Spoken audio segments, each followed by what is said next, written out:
Hello, ladies. Hi. Hi, Kelly. How you doing? I'm good. I'm good. Before we start, I have a little confession to make. I think A Thousand Women in Horror may be one of the best documentaries I've seen. You're a, Oh, s- you're hired on the spot. That's amazing. That's I, amazing. I love what's covered, how it's laid out. I mean, it really is. It's fantastic and it's important. I think it's important. I agree with that part. And it's very exciting to hear as someone that makes documentaries, a lot of documentaries that no one's ever said that before. So that actually makes me incredibly happy. Yeah. It's the feedback I think that for Donna and I hits the most is when Yeah. people, when femme identifying people are like, it's the first time I feel that I've been seen by a documentary, like a horror documentary. It's like the first time. It is. It's intense. And, y'all cover so many different things.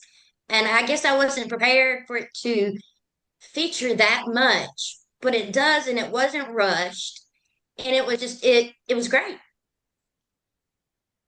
Thank you. That's lovely. So, Alexander, what made you want to write the book? It felt really inevitable for me. So it was a sort of a culmination of a couple of different things. So I'd already written quite a few books on gender politics and horror. I'd written a couple of books on rape revenge film. So I wasn't new to writing about gender and horror. I was also really interested in women's filmmaking. So I was doing a lot of research on women's filmmaking for quite a long time. I co-edited a book on a filmmaker called Elaine May, who's not a horror filmmaker. Um, and it almost felt, and I really, I much of my earlier film writing was sort of focused, it was in a more kind of academic context. And I was really sick of that. It's like I don't care what these people think. I'm not interested in speaking to these people. And my repeated phrase that I've always said is like I'd rather talk to a 15-year-old boy about this stuff than a 50-year-old academic. So the book was really like a pivot towards something a bit more accessible in terms, not in terms of the complexity of the ideas. So, I don't want to imply that it was dumbed down or anything like that, not at all, but just in terms of not being this sort of weird academic jargon nonsense, that, that you can tell I'm pretty skeptical about. Um, and I was really lucky. Obviously the film is very much focused on women, femme identifying people, but there were really important cis men involved in the story along the way. And one of them is the late Australian film critic Lee Gambon, who really championed the project, introduced me to his publisher, um, really was like, this book is important and you have to do it, and really laid the groundwork for it to happen. So now, Donna, tell us how it all came together to go from book to film. Well, I think that a, a producer saw Alex speak about the book, and then there was whispers about this book is going to be a big thing, and a production company uh, in the States and partially in the UK. They optioned the book, and then they needed a director. And I'd done other films about the horror genre, including one about women in horror called Pretty Bloody, and so it was a bit of an interesting thing. The One of the producers reached out to me, and it just so happened that Alex, I was the only documentary filmmaker in A Thousand Women in Horror, the book. So it was kind of a circuitous thing, but it was a perfect project for me because when I did the other documentary in 2009, I was very, I'm a journalist, that's my background, and I'm a filmmaker, but approach everything like, very deeply. I take everything really seriously. And so I really looked at the whole world of female filmmaking. And I was not very happy at the time that I did the film where the industry stood. And the opportunity to look at where it was now and the opportunity to work with a film critic with such acclaim. And I thought, well, this is going to be bigger film. It's going to be more comprehensive, and I wanted the challenge, and so it lifted off, and it kind of went from there. And it was like probably one of the most fulfilling things I've ever done in my career as a filmmaker. Yeah. Right. Horror means so much to so many women. It's really, a way for us to kind of silently cope with things we've been through or addressing it without putting everything out there, which, I think is great. But, to start us off, I have to know which women do y'all think have contributed the most to the genre? Oh my goodness. It's a really good question, and I think it's a really complicated answer. And this is something that was a really kind of key concept, I guess, behind the book and the documentary in that, and this applies not just to horror filmmaking, although horror filmmaking is a great microcosm for this, but we live in a world where women's labor is invisible. And a really, an automatic example of that is home, you know, women in the home, doing the laundry, doing the, even if you're working, you do the cooking, and this idea that women's labor is just not seen. And horror is absolutely a perfect microcosm of that, in that there's so much physical work that goes into the genre's history by women that is just not acknowledged. So the book in particular, like I was really interested in not just focusing on, like actors and directors who are of course really important, but people like Margaret Carden, who's an Australian negative cutter, who basically worked on every single Australian horror film in the 70s and 80s, who nobody knows and nobody talks about. People don't talk about negative cutters. It's invisible labor. So we were really, I think that spirit of making women's labor visible. Um, so the question of who is the most important, I guess, ties into that. Like, I certainly don't mean to reject the question, but I think it's an important question because at the essence of it, it's about visibility, and it's almost like visibility is the problem. Right. Don, what's your opinion?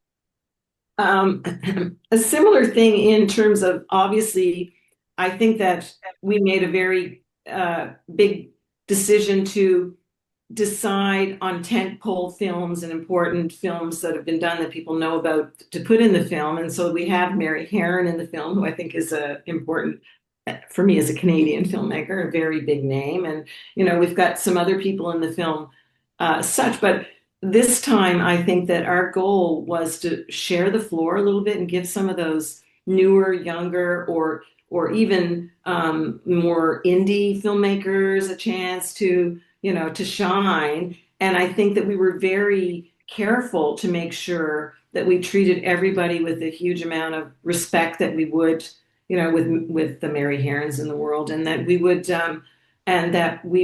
uh, I mean, I got an email the other day from someone that said, thank you so much for, putting a clip of our film in the film. We've been fighting to get our film done for years. It didn't get reviewed overly well in the mainstream world, but there are women that really like it, and it made us feel really good to see it in there, especially up there with some of those other amazing, films that are shown. So, I think that there's a certain amount of female filmmakers for me, like Catherine Bigelow, that pulled me in, or I like Mary Lambert. I got in originally with those women, but now there's so many more women making films, directing them, and there's always been a huge amount of people, as Alex says, behind the scenes, producing the films, doing the hair and makeup, doing all kinds of different jobs, and I think that it's invisible work for the people that aren't necessarily the star of a film or the director, but they're out there still showing up to work every day. Right. The hidden blessings, basically, the women who, you know, make it happen. Yes. And there's a lot of that in this documentary. And I love that you go through the subgenres, your revenge, your, all the different things. But women have come a long way since back in the day to, have our voices, heard and to tackle, controversial subjects. Where do y'all think the future of women in horror is going? Mm. I'm pretty optimistic, but not to the point of naivety. I do think that there's really symbolic progress being made in things like Julia Ducournau winning the Palme d'Or, um, Coralie Farge being nominated for the Oscar for The Substance. I think these are really important things. I'm skeptical about awards, but I do think that it's it's been so glaring that women, especially women horror filmmakers, have been excluded from these kind of forums for such a long time. I do think of those as really symbolically quite important.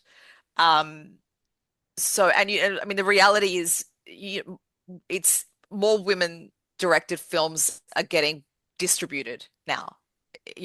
From around, when we had The Babadook and A Girl Walks Home Alone and Raw, there was like a critical mass of these really interesting films. And obviously, women have been directing films going back to the silent era. But that was a really important film because we start getting them kind of en masse in the multiplex.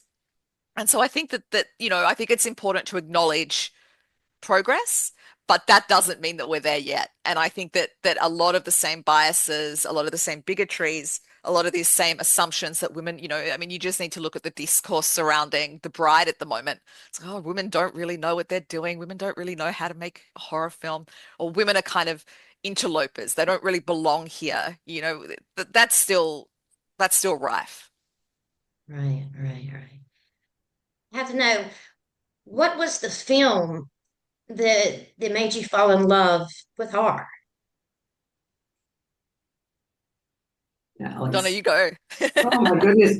For me, it was so many, but I think that it was, I think that it was Baby Jane, whatever happened to Baby Jane. I saw that and I was like, what the hell is this? I mean, I know it was a female directed horror, but man, those women. And it was just horrifying. And I was babysitting and terrified me. And I loved witch films, witchcraft, the whole thing. So I loved Rosemary's Baby. And then on to some of the international uh, uh, like in Canada, there's a film called Ginger Snaps, which became a big deal, which Karen Walton she's in my last film, and I revere that film. I think that the script is amazing. I love it, and on and on and on. But I think that there's probably way too many to mention, but I think that the first feeling of being terrified probably was Baby Jane. Yeah, for me. That makes sense. My answer is a little bit weird. So I was raised quite strict Catholic, and we were not allowed to watch M-rated films at all. But my father, my beautiful father, had this idea that war films were okay, like anti-war films, because they were educational. So I was about 8 years old when we got this old videotape of Apocalypse Now. Way too young to see Apocalypse Now, but that's beside the point. But at the start of that tape was a trailer for The Shining. And I don't know if you know the famous trailer for The Shining, but it's non-narrative. There's no voiceover until the end, but it's just that scene of the elevator foyer filling with blood. So it's non-narrative. There's no actors in it. I have been chasing that feeling my whole life, like that absolute, like 90 seconds long of just that imagery. I still can't articulate the impact that had on me and how it made me feel. And when a horror movie has an impact on me, it's like an echo of watching that trailer as like a 7 or 8 year old. What Yeah, about that's you? I've got to ask, what about you? I need to know. Yeah, what's yours, Kelly? my first horror film was Friday the 13th. I was 9 at a sleepover. I slept under the bed for a week, but I've been chasing that high since. Yep. I'm such a big believer in the slumber party circuit. I mean, that's really where I saw most of my horror because we weren't allowed to watch them at home. So much of my horror education was on the slumber party circuit. Right. And Exactly the it's same as beautiful. you. That was amazing. Well, thank you so much. I appreciate y'all taking the time to talk with me. I can't wait to share the details of the documentary and the book. They're both fantastic. And hopefully we maybe see more sometime.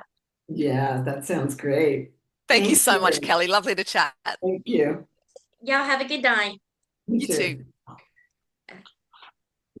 The must-see documentary 1000 Women in Horror premieres exclusively on Shudder, March 20th.